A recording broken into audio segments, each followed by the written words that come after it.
এটা কথা চৰ্চা চলি আছে যে আপোনাৰ সমষ্টি ডিব্ৰুগড় হ'ব বা বিৰোধী ঐক্য মঞ্চৰ প্ৰাৰ্থী তাৰ সমান্তৰালভাৱে আৰু এটা বজাৰৰ খবৰ চৰ্চা চলিছে যে আম আদমি পাৰ্টিৰ এগৰাকী নেতাই ধানুৱাৰ উপাধিৰ এগৰাকী নেতাই ইয়াত ডিব্ৰুগড় সিটটো তেওঁ বিচৰাৰ কথা উত্থাপন হৈছে যদিহে তেওঁ ইয়াত মনোজ ধানুৰে ডিব্ৰুগড় সমষ্টিটোৰ টিকট পায় আপোনাৰ সমষ্টি কোনটো হ'ব কোনটো সমষ্টি হ'ব সেইটো আমি কথা বতৰা পাতিহে হ'ব এতিয়ালৈকে চূড়ান্ত হোৱা নাই গতিকে আলোচনা বিলোচনা কৰি চূড়ান্ত সিদ্ধান্ত ল'ম আৰু শেহতীয়াকৈ জুবিন গাৰ্গে এটা কথা কৈছিল যে কা আন্দোলনৰ জৰিয়তে আপুনি জনপ্ৰিয়তাৰ শীৰ্ষত ৰাজ্যত জনপ্ৰিয়তা লাভ কৰিছিলে বিপুল সমাদৰ লাভ কৰিছিলে আৰু এটা কথা পৰহি দিনা মন্তব্য কৰিছিল যে কা আন্দোলনটো কেৱল বোলে সমুজ্জ্বল ভট্টাচাৰ্য আৰু জুবিন গাৰ্গেহে কৰিছিল কা আন্দোলন সকলোৱে জানে যে ৰাইজৰ গণ আন্দোলন সকলো স্তৰৰ সৰ্বস্তৰৰ মানুহে ইয়াত অংশগ্ৰহণ কৰিছিল ৰাইজে বুজি পাইছিল যে এইটো প্ৰচণ্ড অন্যায় দিল্লীয়ে অসমবাসী ৰাইজক কৰা অন্যায় কাৰণ কা আইনখনৰ যোগেদি যিটো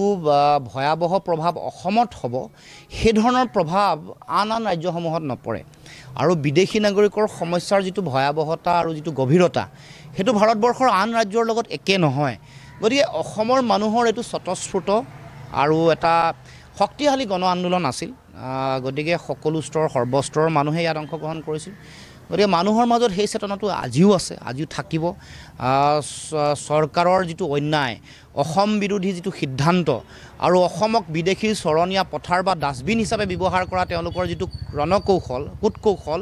সেইটোৰ বিৰুদ্ধে মানুহৰ বিৰোধটো থকাটো অৱধাৰিতভাৱে থাকিব আৰু আজিও সেইকাৰণে অসমৰ মানুহে স্পষ্ট ৰূপত কৈছে যে কা জাপি দি অসমৰ ৰাইজক অন্যায় নকৰিব তোমালোকৰ ওচৰত সংখ্যা আছে লোকসভা ৰাজ্যসভাত তোমালোকে এখন বিল পাছ কৰিব পাৰিছা কিন্তু আমি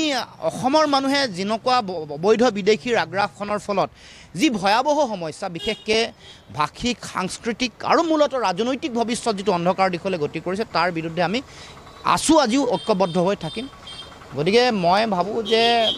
এইটো গণ আন্দোলন এটা আৰু ইয়াত কোনে কি কৰিছে সেইটো কথা ৰাইজে চাই আছে ৰাইজ বুৰ্বকো নহয় মূৰ্খও নহয় গতিকে মই সেই সম্পৰ্কত তেখেতসকলৰ কথা বক্তব্যৰ ওপৰত মই বক্তব্য দিব লাগে বুলি মই ভবা নাই মই ভাবোঁ যে অসমৰ ৰাইজে সকলো কথা বুজি পাই আছে সকলোৱে চাই আছে কোনে কি কৰিছে কোনে কি কৰা নাই জাতীয়তাবাদৰ মুখা পিন্ধি কোনে জাতিটোক বিশ্বাসঘাতকতা প্ৰতাৰণা কৰিছে কোনে এই গণ আন্দোলনটোৰ মানে অচিলালৈ কোনে ৰাইজক ঠগিছে সেইবোৰ কথা চাই আছে গতিকে মই ভাবোঁ যে আমি মূল কথাটো হ'ল অসমৰ ভৱিষ্যতক লৈ অসমৰ জনসাধাৰণৰ ভৱিষ্যতক লৈহে আমি চিন্তিত গতিকে কা আন্দোলনৰ যুক্তিযুক্ততা গণসংগ্ৰামৰ যিটো আৱেগ আজিও মানুহৰ মাজত জাগৃত হৈ আছে আজিও মানুহৰ মাজত উদ্গীৰিত হৈ আছে কাইলৈ পৰহিলৈ যদি দিল্লীয়ে কয় যে নতুনকৈ তেওঁলোকে ৰুল ফ্ৰেম কৰি বিধি প্ৰস্তুত কৰি কাখন বলপূৰ্বকভাৱে জাপি দিব অসমৰ মানুহ পুনৰ ৰাজপথলৈ ওলাই আহিব সংগ্ৰাম কৰিব এনেকৈ বাৰে বাৰে অন্যায় কৰি অহা হৈছে গতিকে এই আন্দোলনৰ ন্যায্যতা আছে আৰু থাকিব সেইটো সময়ত কৰোণা বা কিছু কথা বতৰা বহু কথা বতৰা পিছত পৰৱৰ্তী দিনৰ সময়ত বহুতে বিক্ৰীও গ'ল বহু নেতা বিক্ৰী গ'ল বহুতে চৰকাৰৰ লগত কম্প্ৰমাইজ কৰিলে বহু ব্যক্তি আছে তেওঁলোকে আপোচ কৰিলে বহুতে ইয়াৰ সুবিধা ল'লে আনডিউ এডভান্টেজ ল'লে এইবোৰ মানুহে সময়ে অসমৰ জনগণে তেওঁলোকক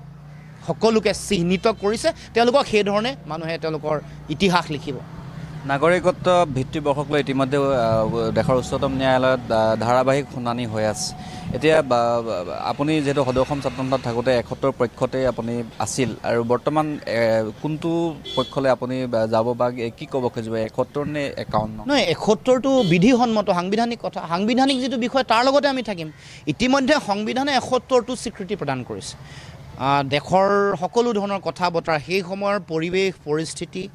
আন্তঃৰাষ্ট্ৰীয় বিভিন্ন চুক্তি সকলো ধৰণৰ কথাৰ পিছত বহু আলোচনাৰ পিছত ৭১টো সেই সময়ত গ্ৰহণ কৰা হৈছে তাৰপিছত এতিয়া 51-71ক লৈ উচ্চতম ন্যায়ালয়ৰ যিটো সাংবিধানিক বিচাৰপীঠ তাত ইতিমধ্যে গোচৰটো চলি আছে দীঘলীয়া প্ৰক্ৰিয়া চলিব গতিকে ন্যায়ালয়ৰ ওপৰত আমি আস্থা ৰাখিছোঁ সকলো ধৰণৰ কথা পুংখানুপুংখভাৱে চাই যুক্তিৰে চাই তেওঁলোকে সিদ্ধান্ত গ্ৰহণ কৰিব ৭১লৈকে যে আমি বিদেশীৰ বোজা লৈছোঁ তাৰ কাৰণে ক্লজ 6 দিম বুলি কৈছিল চৰকাৰে দিম বুলি কৈওতো তেওঁলোকে কমিটি বনালে, প্ৰতিবেদন আমি দিলোঁ, ময়ো সদস্য আছিলোঁ, আজিলৈকে প্ৰতিবেদন গ্ৰহণ নকৰিলে। কাৰ্যকৰী কৰাটো বাদেই দিয়ক, ক'ত আছে সেইখন প্ৰতিবেদন? গৃহমন্ত্ৰীৰ ওচৰত আছেনে, মুখ্যমন্ত্ৰীৰ অফিচত আছেনে, বেলেগ ক'ৰবাত আছে, আজিলৈকে মানুহে নাজানে। গতিকে এইটোতো দিল্লীৰ স্বভাৱ আৰু চৰিত্ৰ, অসমৰ প্ৰতি এনেকৈ ধৰণে অন্যায় কৰি আহিছে। গতিকে আমি বিচাৰিম আমাৰ অসম চুক্তিয়ে যিবোৰ কথা কৈছে, অসম চুক্তিৰ যিবোৰ বিষয়ে সংবিধানত লিপিবদ্ধ হৈ আছে, সেই ধৰণে আমি প্ৰাপ্য অধিকাৰ পাব লাগে, আমি মৰ্যাদা পাব লাগে। আৰু শেহতীয়াকৈ ৰাজ্যখনত যিহেতু আলফাৰ গতিবিধি যথেষ্ট উত্থান হৈছে আৰু কেইবাটাও বিস্ফোৰণ সংঘটিত হৈছে 3খনকৈ জিলাত। আৰু আপুনি ভাবেনে যে ৰাজ্যৰ গৃহ বিভাগত থকা দায়িত্বত থকা মুখ্যমন্ত্ৰী এই যিটো সন্ত্ৰাসবাদ নিয়ন্ত্ৰণ তেওঁ ব্যৰ্থ হৈছে? নহয়, তেওঁতো চূড়ান্তভাৱে বিফল হৈছে, কাৰণ তেওঁ আহিয়ে দাংকোপ মৰাৰ কথা কৈছিল যে এই সমস্যা সোনকালে সমাধান হ'ব, পৰেশ বৰুৱা ডাঙৰীয়া আলোচনালৈ আহিব, এইবোৰ কথা কৈছিল তেওঁ। এইবোৰ কথাৰ এতিয়া কোনো ধৰণৰ যুক্তিযুক্ততা নাই। তেওঁ মুখ্যমন্ত্ৰী হ'ল,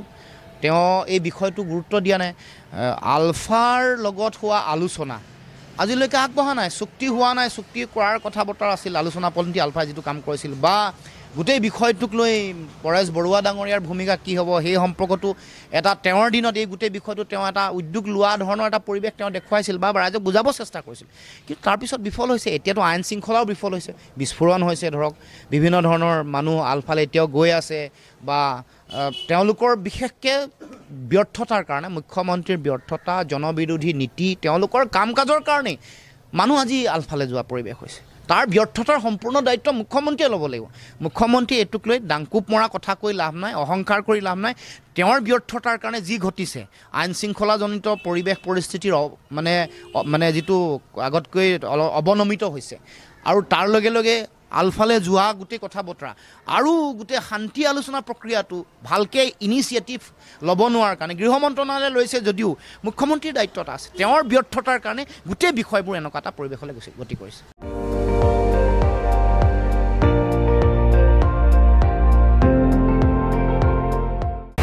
আপুনি চাই আছে ND24, সৰ্বশ্ৰেষ্ঠ নহয়, সৰ্বোত্তমৰ দৌৰত।